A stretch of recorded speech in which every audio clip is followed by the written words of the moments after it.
Hello and welcome to the inaugural Jericho Prize 2021, an award for emerging Black British children's writers. Thank you so much for coming along tonight to celebrate this special occasion with us. We're incredibly excited to introduce you to our brilliant shortlisted writers, and over the next hour you will hear from all 5 writers in 2 categories: Best Picture Book Script for 4 years plus, and Best Short Chapter Book Script for 7 to 9-year-olds. They will tell you a bit about themselves and their wonderful stories, which will then be brought to life by the people whose opinions really matter the most, the children.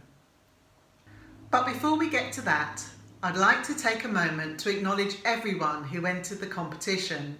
We were so encouraged by the breadth of stories submitted, with themes such as Jamaican Christmases to flying Somali Malawa, and heroes such as brave Ashanti princesses to inquisitive young detectives. Not only were your stories imaginative, but they demonstrated the nuances within Black identity and represented Black children's highly relatable lived experiences. I applaud you all for taking the plunge and applying for the Jericho Prize during what has been a really tough time for all of us. And whether you were shortlisted or longlisted, or perhaps you didn't make it this time, please try to remember that every step of your writing journey is progress, even if it doesn't feel that way right now. I hope that you will all continue to be part of our Jericho Prize community, and we would love to support as many of you as we can if you decide to continue on your writing journey. I'd like to thank everyone who helped turn the Jericho Prize into a reality. Firstly, we're so grateful to be supported by public funding from the National Lottery through Arts Council England. This funding ensured the competition remained free to enter, which was really important to us. Also, huge thanks to publishers Knights Of. Knights Of is funding the monetary element of both tonight's prizes. And to Penguin Random House Children's for support in designing our fantastic logo and creating some of our video resources. Thanks also to Alana Max Books and Roundtable Books and the Youth Libraries Group for support in raising awareness of the prize, and to Jasmine Richards at Storymix, whose advice on the mechanics of children's publishing has been absolutely invaluable. Special thanks also goes to our script readers and judges who gave their time generously to assess the submissions and to provide feedback to every single eligible writer. I'd also like to thank our contributing authors, Patrice Lawrence, Catherine Johnson, Candy Gourlay, Karen Gettin, SF Saeed, Rashmi Surdish Pandey and Emma Norrie. Thanks for your time and for your inspiring words of wisdom. Thanks of course also to the rest of the Jericho Prize team who have put in really long hours behind the scenes, and I wouldn't have managed to do this without them. As part of their prize, our 2 winners will receive mentorship from Anna McQuinn and Ken Wilson-Max at Alana Max Books and Carla Hutchinson at Bloomsbury Children's, who will work with the writers to take their stories to the next level. Thanks to all 3 of you for sharing your expertise and time so generously. And finally, a big thanks to all of you for tweeting, retweeting and sending messages of encouragement. If it wasn't for you and everyone else that I've mentioned, we simply would not be here. The Jericho Prize exists to showcase emerging Black writers from across the UK. We aim to break down barriers to traditional publishing while building up Black British talent.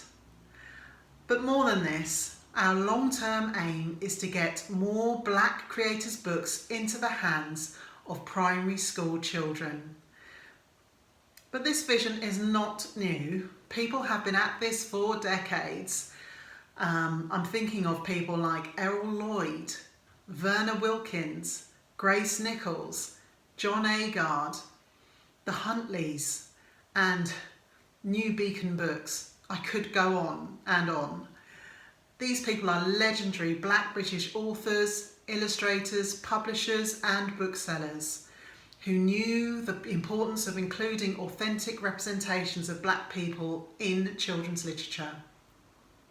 Some of this vanguard and many other people continue this work today. There are just too many people to mention, but we recognise you all tonight as we celebrate. So, writers, please continue this vital, inclusive work, but only if you have a desire for it. This is an exciting time in children's publishing where change may well be on the horizon. We really need your stories. And now I'm proud to present to you our 5 finalists.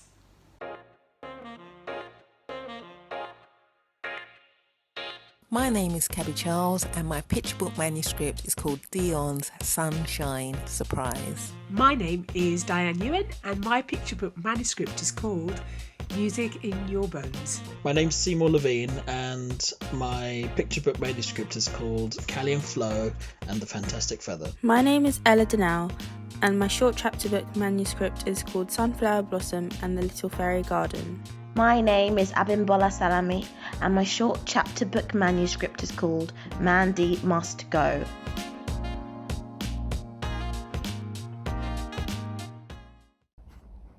And now, let's find out some more about the shortlisted writers in our picture book category. Cabbi Charles, Diane Ewen and Seymour Lavine.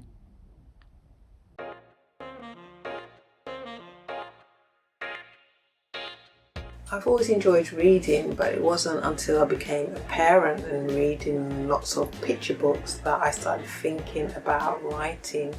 Just searching for books where my child could see themselves really made me start thinking about it and actually, how can I do this? I hope that children will enjoy reading about themselves, their friends and potential new friends by engaging with characters like Dion. For the wider audience, it's a story that has 3 generations of Black males having a wonderful day, father and son. There is so much joy within Black and brown communities. We really should see more of it represented in children's picture books. I started writing during the first lockdown, joined quite a few online courses, watched lots of webinars until I just decided I have to get started and more importantly finish a story. So being shortlisted was really affirmed that I'm on the right track and evolving as a writer. To win would be amazing and a big step in terms of confidence to continue writing the stories that I want to see on our bookshelves and to have characters that range from the magical to the wonderfully ordinary, because that's what I see, that's who we are, that's who we've always been. Dion's granddad now lives in the sunny Caribbean, but he promises to send Dion over some of his sunshine. While Dion is waiting, he discovers that a rainy day with Dad and baby brother Sammy can be fun.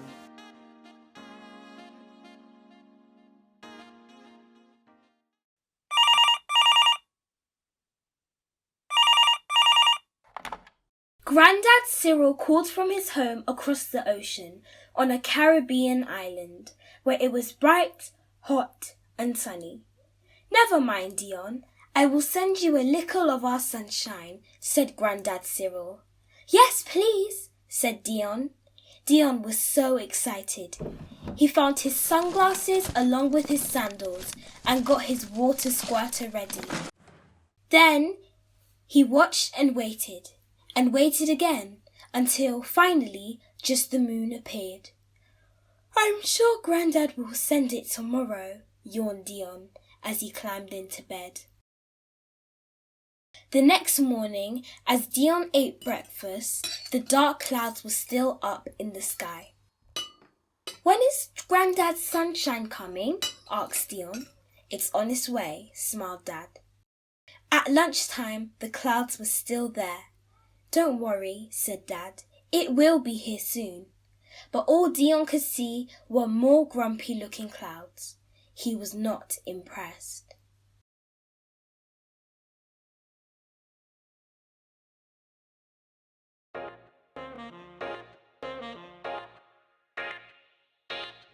My writing journey, I think, started years ago. I've always liked writing.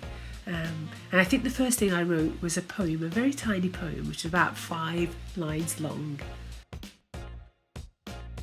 When people read my story, I hope they enjoy it because reading should be fun. But I also hope that they take away the message of intergenerational relationships, because there is a strong one at the heart of this story between the grandfather and the grandson. I'm so pleased and amazed at how far I've come in the competition. Winning the Jericho Prize would mean an enormous amount to me.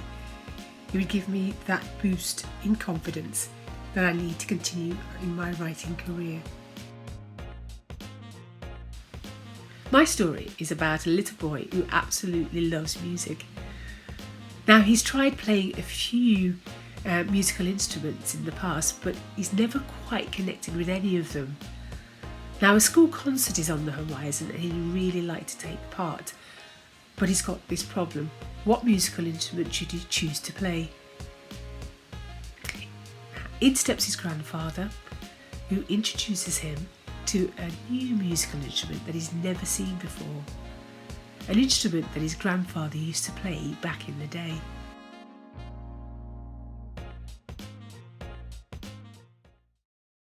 Gigi's garden shed was packed with things he didn't use anymore.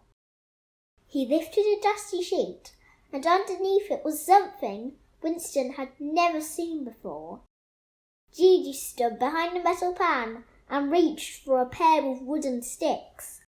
He blew the dust away and gave them a quick tap together. "Stand back, boy!" Gigi smiled, and he tapped the dimpled pan with the sticks. Ting ting, ting-ling! A magical melody filled the shed. It was the most beautiful thing that Winston had ever heard. His feet began to tap, and he felt his body move to the sounds. Winston knew at once he had found his musical instrument.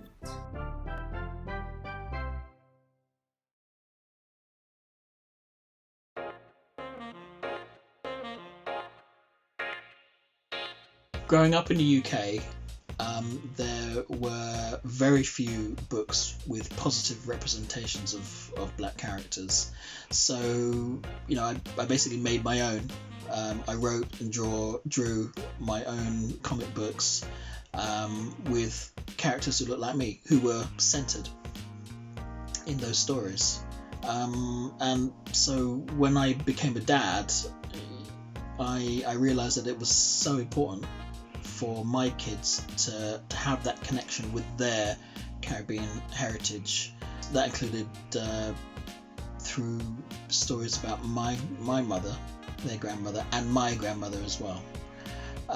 So that's where my interest in writing came from, and that's when I created the Callie and Flo books. So I'm hoping that readers fall in love with Callie and Flo. I'm hoping that readers will be swept away in Callie and Flo's adventures.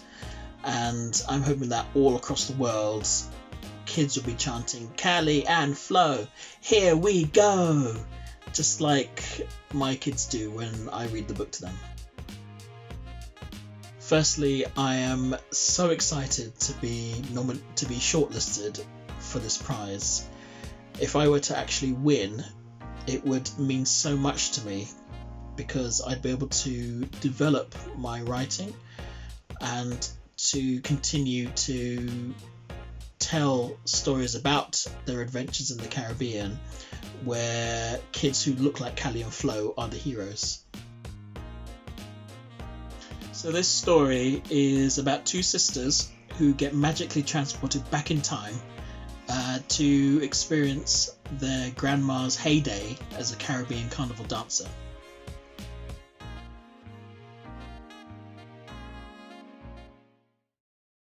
Calypso and Flo enjoyed looking through the photo album. Grandma chuckled with the girls as she retold stories of her adventures. Pointing to a photo of a carnival dancer, Calypso noticed a blue feather pinned to the page. "Where's that from, Grandma?" asked Calypso. "The feather? Oh, it's from my carnival costume from many years ago," replied Grandma. "The photo is of me when I was younger." "Oh, wow," remarked Calypso and Flo. "I'd love to watch all of the dancers and musicians at Carnival," continued Flo. "I'd like to wear my butterfly costume to Carnival," chirped Calypso. "And I'd like to dance to all of the music," grinned Flo. "And play on the steel pans," yelled Calypso. All of a sudden, the blue feather flew off the page and into the air. So they were our picture book finalists. Now let's hear from our short chapter book finalists, Ellah Dannell and Abimbola Salami.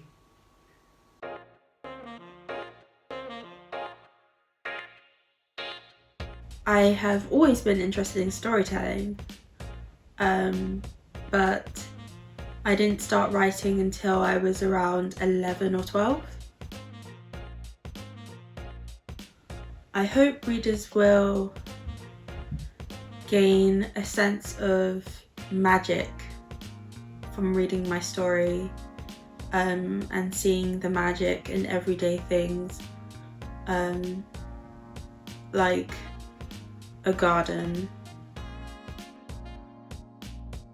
Winning the Jericho Prize would mean a lot to me. It would signify me coming out of my shell after years of suffering with mental health issues, and kind of taking a step back from the things that I love. And I also,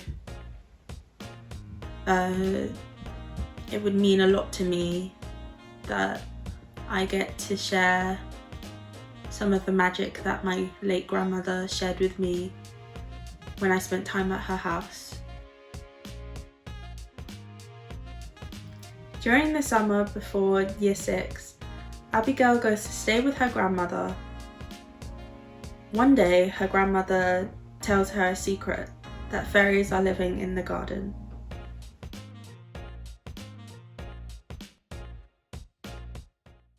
After Mum left, Nana turned to Abby and said, "Let's get some of that porridge before it gets cold." Nana dished up the food in a large bowl, and Abby stared down at the light yellow porridge. "I've never seen porridge that looks like this before." "It's called cornmeal porridge. I used to have it every day for breakfast back home," Nana said, looking off into the distance. When she turned back to Abby, who looked confused, she explained, "Back home, meaning Jamaica?" Nana took a spoonful of the porridge, then Abby followed suit, and as she hesitantly brought the spoon to her mouth, her taste buds began to sing. It was rich and creamy. It had just the right consistency. Abby thought she could taste nutmeg, cinnamon, and something really sweet. She had never tasted anything like it before. All the flavours combined harmoniously to create an amicable dish. Her mouth watered as she scooped up another spoonful. All the while, Nana watched her closely. "I put extra condensed milk in it for you." "I really like it," Abby said, mouth half full. "It's delicious." "I'm glad you think so," said Nana. Afterwards, Nana helped Abby put her bags upstairs in the bedroom, where Abby would be staying. It was a pretty room with peach-coloured walls and floral-patterned bedding. It was rather old-fashioned, but Abby still liked it. As they walked away, they passed a similar room. and Abby asked what was behind the closed door. "Nana, what's in there?" Nana stopped dead in her tracks. "That's your grandfather's room. You are not allowed to go in there. Do you hear me?" Her tone was dark, and with a sense of foreboding, Abby answered, "Yes, Nana." They moved on.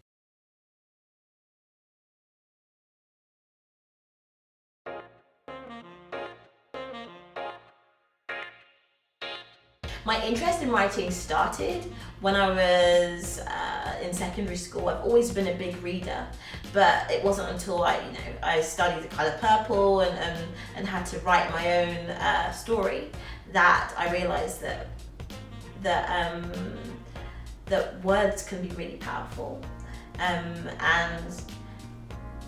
if you use them right, they can really capture people's emotions and experiences. And so from there, I just kind of learned to use it as a way to express myself.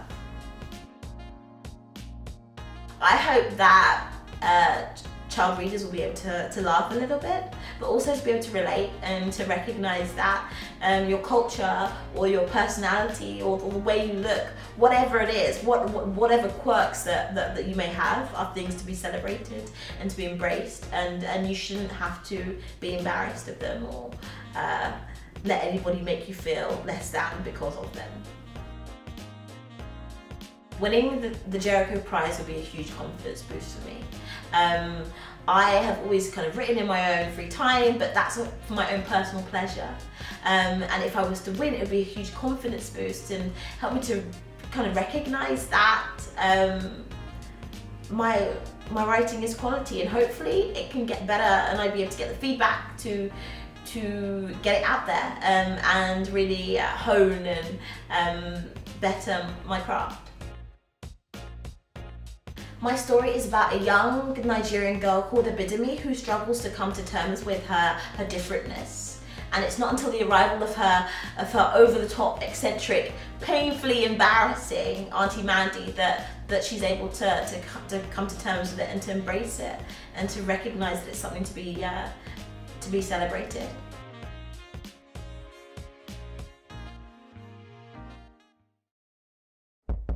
Mummy knocked before she came in, which was good because it gave me some time to catch my breath.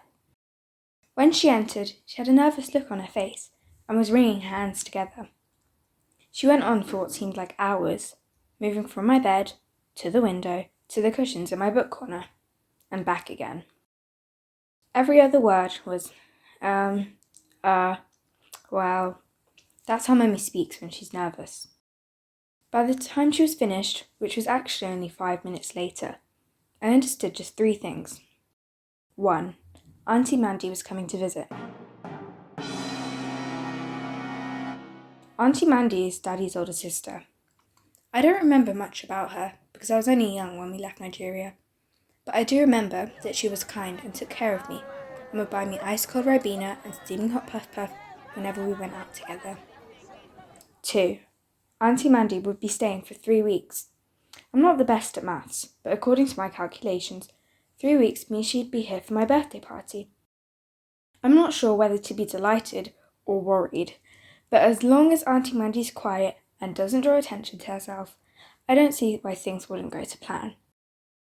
3. Mummy is definitely not excited. She didn't use those words exactly, but from the way she was bouncing off the walls and patting at her wig furiously, as if any second she would rip it off and expose the messy corners hiding beneath, she really didn't have to. Auntie Mandy is, different, she said. She's not used to our way of life. I didn't know what she meant by that. What was our way of life? How was she different? I'm different. Did that mean she'd be like me? An image of an overgrown me popped into my head like a bubble, and a cheeky smile spread across my face. I couldn't wait for Auntie Mandy to arrive.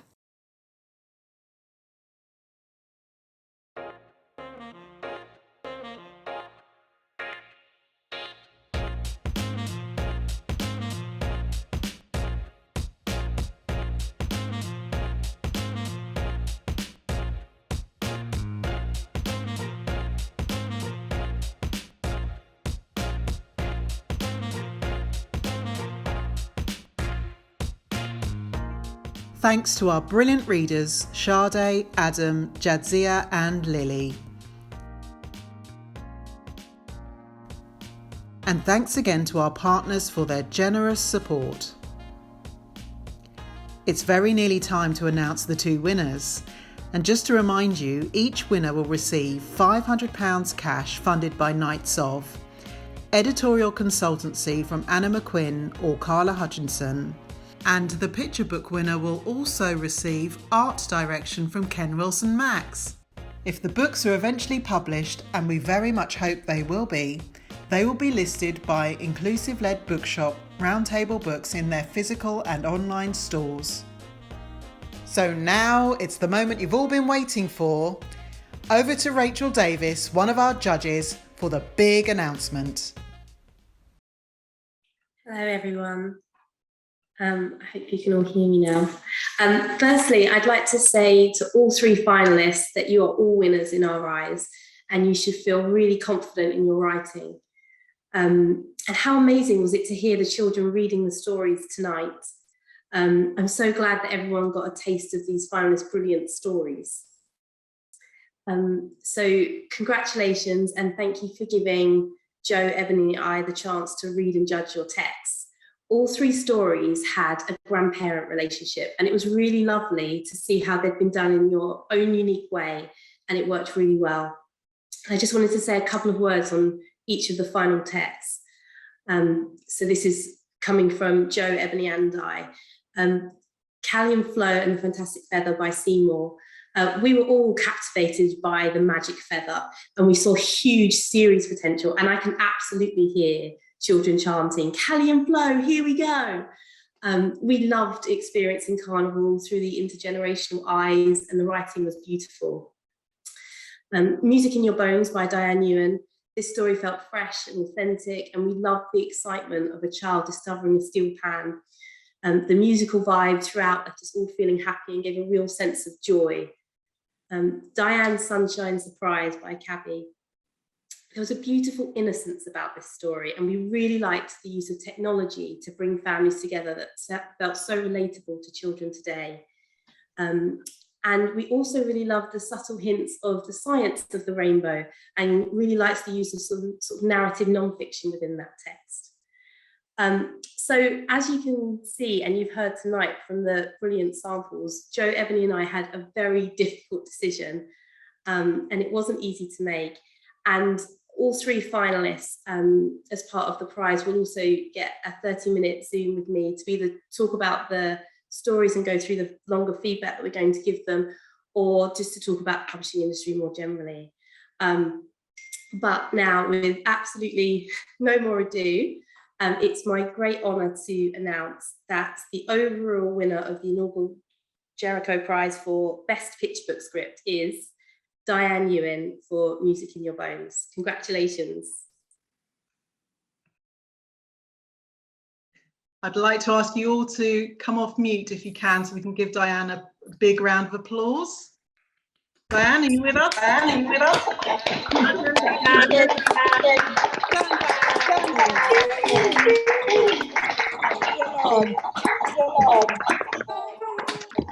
Diane, where's she gone? Yeah. She is exciting. Oh, Diane, huge congratulations. As Rachel's already said, it was wonderful to read your story. It was lovely. Music, specifically the Trinidadian tradition of steel pans. The relationship between lovely character Winston and his grandfather just felt so familiar to me. It really took me back to my own childhood and being my own grandfather and him teaching me to play the accordion. So thank you so much for that. I wondered if you want to say a few quick words. It's a total shock. That's it. Yes, thank you everyone. Thank you all the judges.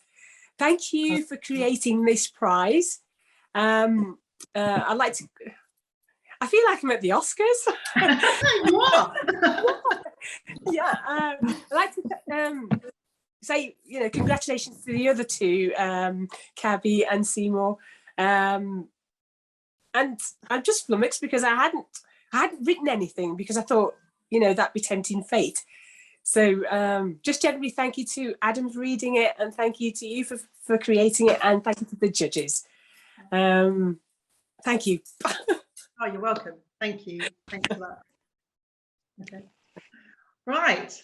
So before I announce the winner of the short chapter book category, I'm really delighted to say that Carla Hutchinson, who is a commissioning editor at Bloomsbury Children's, will not only mentor our winner, but she will also provide script feedback for our runner-up tonight.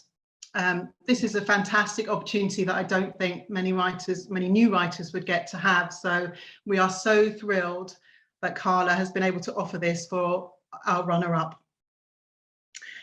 So before I announce the winner, I'm going to share some of the judges' feedback. Sadly, the judges couldn't be with us tonight, so I've got the job. So Abimbola and Ellah, I hope you can see me and hear me. Abimbola, this is what the judges said about your story. We all loved the sparky writing in Mandy Must Go. In particular, we all really enjoyed the aunt and thought she was such a brilliant character. The diary form too is something that is really effective in this story. It was a great way to get a sense of Abby's personality and voice. Now, Ellah, this is what the judges said about your story. Sunflower Blossom and the Little Fairy Garden is such a sweet story. We all really enjoyed the details in the story, especially learning more about the grandmother and details about Jamaica. The magical plot was beautiful and so imaginative too. And on the whole, the writing had a lovely classic feel. They also said that they had a very, very difficult decision, but of course we can only have one winner tonight. So well done, both of you, for coming this far in the competition. So, are you ready? The winner of our best short chapter book category is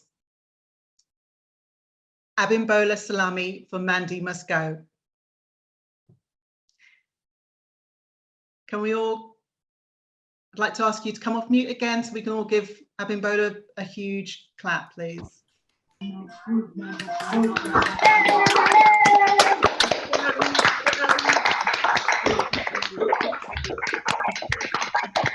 Yes, Jocelyn.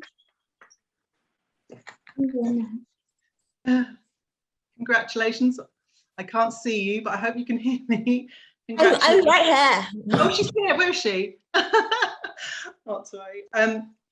Huge congratulations. Oh, there she is. That's a lovely smiley face. She's very happy. Congratulations. Your script was just a joy to read, and it was just so lovely to see a story centering a Black British Nigerian child. I think everybody who read the script just really fell in love with Auntie Mandy. She was just such an energetic, hilarious, larger than life character. Yeah, such a triumph. So well done for that. Would you like to say a little something? Oh gosh! Oh my gosh! I'm lost for words, and I really am lost for words. My husband will tell you. I almost didn't. Apply because I didn't really believe in myself very much. And it was like the first time I'd actually gotten through a whole book. Normally I kind of do little bits and pieces, but then I managed to put it all together. So I was like, you know what, God, I'm going to tempt fate. Let's do this, right? And when I heard back from you, when you called me the first time, I was like, Jericho, I was so excited. And now to get to this stage, I was content enough to just have been shortlisted. I was like, I'm blessed to have got to this stage. And now, to actually, that is crazy. And to be honest, I'm just thankful. I'm thankful to you for founding this, to everybody that's been involved. I'm just really thankful. Thank you. You're welcome. Congratulations again. Well done. Enjoy it. So well done to both of our winners. Diane Ewing and Abimbola Salami. We're so pleased for you both. But also, I'd like to say a very well done to all of our finalists tonight.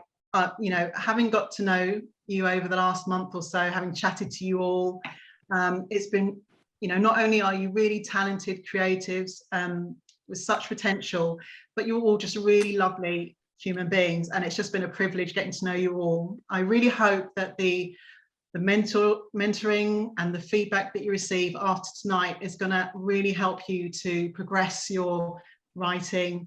You know, we really look forward to seeing how you all get on. Please keep us posted, and we'll definitely be keeping tabs on you all. Yeah, so the very best of luck to all of you, and thank you again for entering the prize and taking the plunge.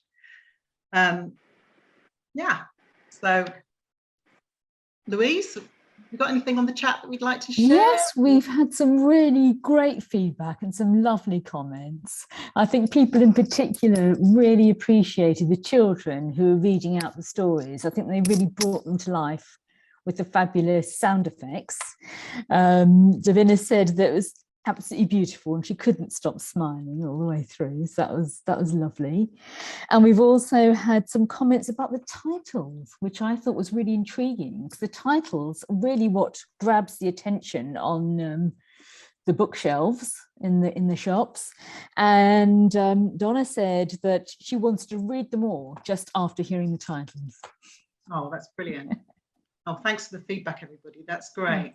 Thanks, Louise. Good. Okay, so that's it. We've come to the end of our very first awards ceremony. Thank you all for coming tonight to support new Black British writers. If you've enjoyed tonight, please follow us at Jericho Prize and do comment, you know, tag us at hashtag Jericho Prize 2021. We'd love to know what you thought. You know, if you've enjoyed our writers' stories, please follow them as well. You know, every bit of support and every tweet is really going to help us to keep the competition going, which we'd love to be able to do. So, you know, we'd really appreciate that. So, yeah, hopefully we'll see you again next time. Thank you for coming and good luck, everybody. Bye.